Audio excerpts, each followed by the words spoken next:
New Durga Jewellers Sirsa. Khariya वाले प्रभुजी सोनी व पीली मंदोरी वाले सज्जन सोनी का भारत सरकार द्वारा मान्यता प्राप्त मशहूर hallmark jewellery showroom New Durga Jewellers Parshuram Chowk Sirsa. अधिक जानकारी के लिए संपर्क करें 9813932001 या 9466697217।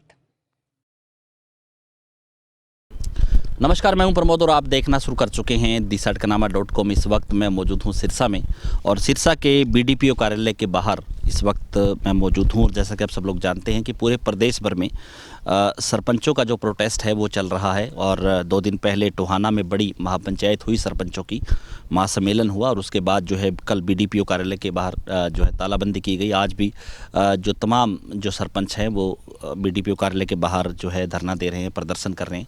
तस्वीर में आपको दिखा रहा हूँ सिरसा की।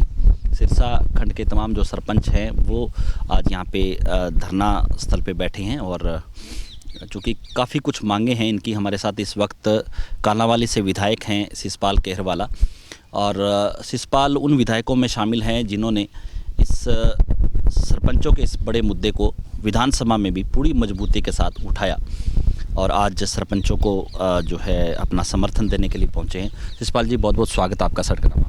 धन्यवाद प्रमोद जी, बहुत बहुत धन्यवाद।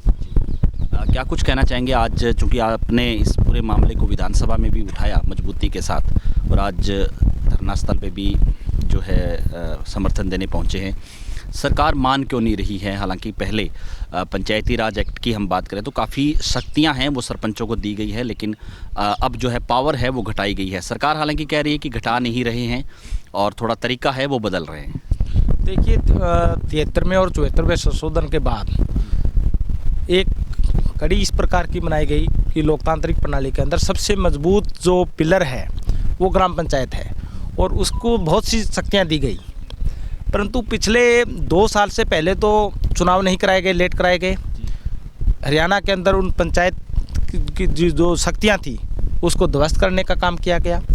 अब पंचायती राज संस्थाएं जब चुनी गई सरपंच, तो उनकी ताकतें लेकर, उनकी पावर्स लेकर फिर एक बार पंचायती राज संस्थाओं पर कुठाराघात करने की कोशिश भारतीय जनता पार्टी की सरकार करने जा रही है।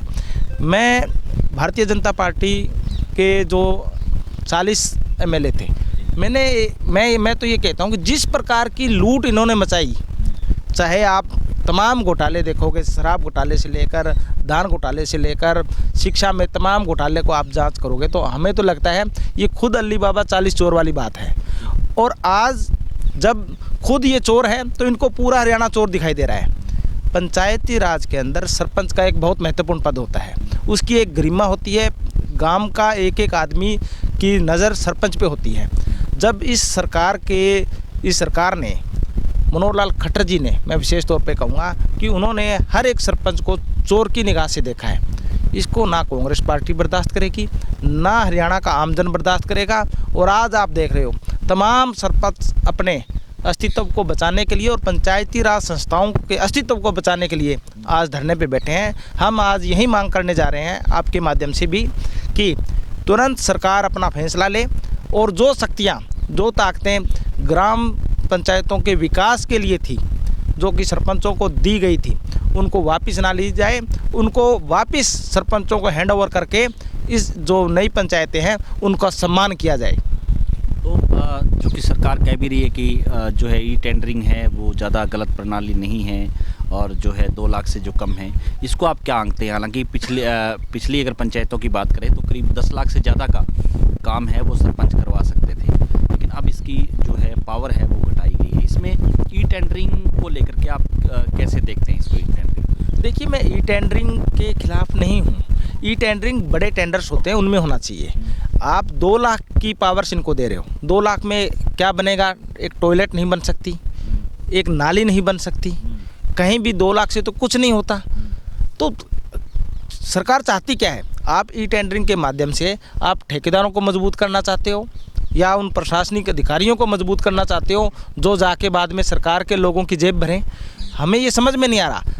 आपको सरपंच तो बेईमान दिखाई दे रहे हैं, क्या ठेकेदार अपने जेब से लगा के जाएगा? अरे पंचायत का पैसा है, पंचायतें लगाएगी और पंचायत जो सरपंच लगाता है उसको अपने गांव के लोगों की शर्म होती है और वो पूरा का पूरा पैसा लगाएगा। आप एक बात मानिए, टेंडरिंग के अंदर 25 लाख का टेंडर किया, तो आप ये समझिए कि अगर ठेकेदार काम करेगा तो वो अपने मजदूरों की मजदूरी और अपने लोगों को बचाने के लिए 3 से 4 लाख रुपए अपनी इनकम निकालेगा। यानी 25 लाख वाला काम पहले 20 लाख का हो चुका है, और 20 लाख के अंदर जो मजदूरों का और उनका काटेंगे तो 2-3 लाख रुपए, वो 25 लाख का काम 15-16 लाख पे तो वैसे ही चला गया। आपने 8-9 लाख रुपए को ध्वस्त कर दिया।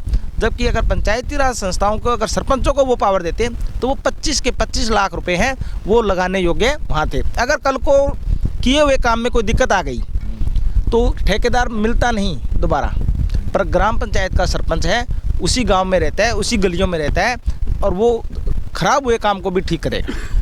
तो ये ई टेंडरिंग वगैरह ये बहुत बड़े जो करोड़ों के काम होते हैं, जो 50 करोड़, जो 5-5, 10-10 करोड़ के काम होते हैं, उनमें लागू होते हैं। इसके अंदर लागू नहीं होते। इसमें सरपंचों के साथ और गांव के लोगों के साथ भी अन्याय कर रहे हैं। मैं अभी एक उदाहरण दूंगा। अभी मेरे यहाँ हल्के से पतली डाबर गांव के अंदर अभी डी प्लान से एक गली बनी, और बनी को अभी बन ही रही है, मान के चलिए 10 दिन हुए नहीं है, और उसके अंदर दिक्कत आ गई। अब गांव के लोग हैं वो सरपंच को पकड़ रहे हैं कि सरपंच साहब ये हमारी दिक्कत आ रही है। अब उसमें सरपंच का 1% भी कसूर नहीं है, ठेकेदार ने बनाया, अपने हाथ पल्ला झाड़ा और निकल लिए। तो ये जो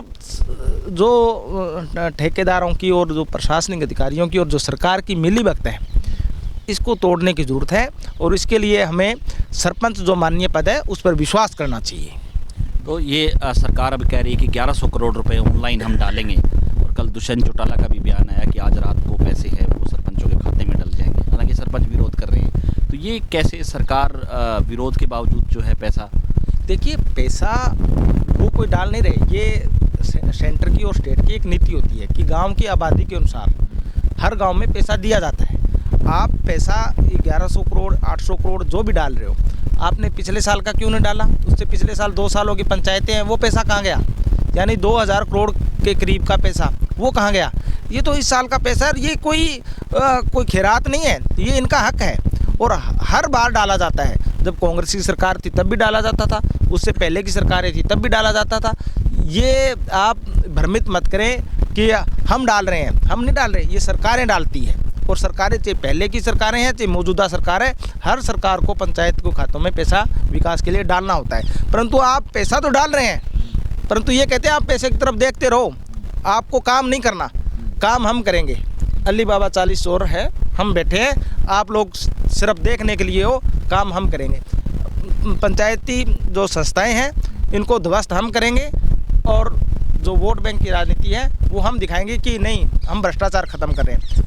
इतने बड़े भ्रष्टाचारी खुद ऊपर बैठे हैं, और सबसे नीचे बैठा पायदान पे जो लोकतंत्र की नींव मजबूत कर रहा है, उसको आज ये खराब करने पे तुले हैं। धन्यवाद। हमारे साथ सरपंच भी है। सर, क्या कुछ कहेंगे? कल जो पूरे प्रदेश भर में बीडीपीओ कार्यालय में तालाबंदी हुई और आज दूसरे दिन भी प्रोटेस्ट है, कब तक चलेगा ये सर जब तक ई टेंडरिंग ये बंद नहीं करते तब तक हमारा अनिश्चितकाल धरना चलता रहेगा।